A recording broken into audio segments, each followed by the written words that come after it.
मौत से पहले इस शख्स के सामने दो शर्तें रखी गई कि या तो इस्लाम कबूल करे या फिर मौत चुन ले। और जब उस शख्स ने मौत को चुना तो उसके मुंह में उसके ही 4 साल के बेटे के तड़पते कलेजे को ठूस दिया गया। इसके बावजूद जब उस शख्स ने इस्लाम को कबूल नहीं किया तो चिमटे को गर्म करके उसके मांस को निकाल दिया गया। ऐसे कई दर्द भरे टॉर्चर सहने के बाद उस शख्स ने मौत को गले लगा लिया, लेकिन इस्लाम को कबूल नहीं किया। हम बात कर रहे हैं बंदा सिंह बहादुर की, जिसने सिर्फ 8 सालों में मुगलों को ऐसा मजा चखाया कि उनकी नाक में दम ही हो गया। उसने मुगलों के सीने में खालसा साम्राज्य का ऐसा झंडा गाड़ा कि सिर्फ 2 सालों के अंदर उन्होंने पंजाब, मुल्तान, लाहौर के साथ साथ पंजाब के पार के लगभग सभी प्रांतों से मुगलों को कुत्ते की मौत मारकर उस पर कब्जा कर लिया था। लेकिन बंदा बहादुर हमेशा से ऐसे नहीं थे। बचपन में अपने हाथों एक गर्भवती हिरन की हत्या के बाद बंदा सिंह ने संन्यास ले लिया था, लेकिन 1708 में गुरु गोविंद सिंह जी से प्रभावित होकर उन्होंने एक बार फिर से तलवार उठा ली। कहा जाता है कि गुरु गोविंद सिंह जी ने बंदा सिंह बहादुर को 1-2 धारी तलवार, 3 तीर और 5 सिपाही देकर विदा किया था। सन 1708 में जैसे ही बंदा सिंह ने पंजाब में सिखों की सेना की कमान संभाली, उसी समय मुगलों ने गुरु गोविंद सिंह जी की हत्या करवा दी। गुरु की हत्या के बाद सिखों की सेना और ज्यादा भड़क गई,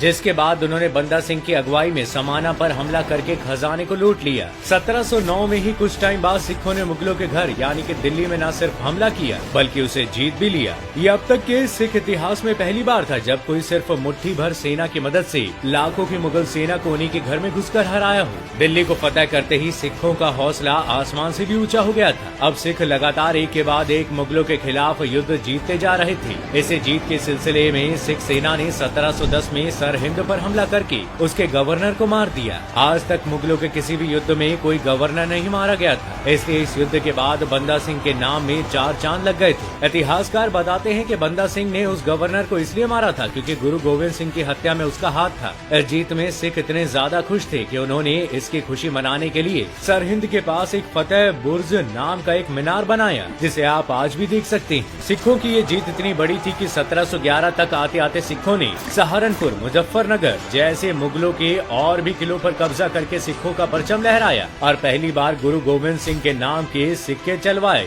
लेकिन 1715 में हुए एक युद्ध में सिखों की सेना कमजोर पड़ गई। किसी भी तरह से बंदा सिंह वहां से बच निकले, लेकिन ज्यादा दिनों तक छिप नहीं पाए और फिर 1715 में उन्हें और उनके 700 साथियों को गिरफ्तार करके दिल्ली भेजा गया, जहां सभी से सिर्फ एक ही सवाल पूछा गया, या तो इस्लाम या मौत, जिसके जवाब में सभी भारत माँ के वीर सपूतों ने हंसते हंसते अपने सिर कटवा लिए। दिल्ली में 5 दिनों तक चले इस कत्लेआम से मुगल बादशाह भी सोच में पड़ गया था कि आखिर कोई इतना निडर कैसे हो सकता है कि सिर कटवा लिया लेकिन धर्म नहीं बदला।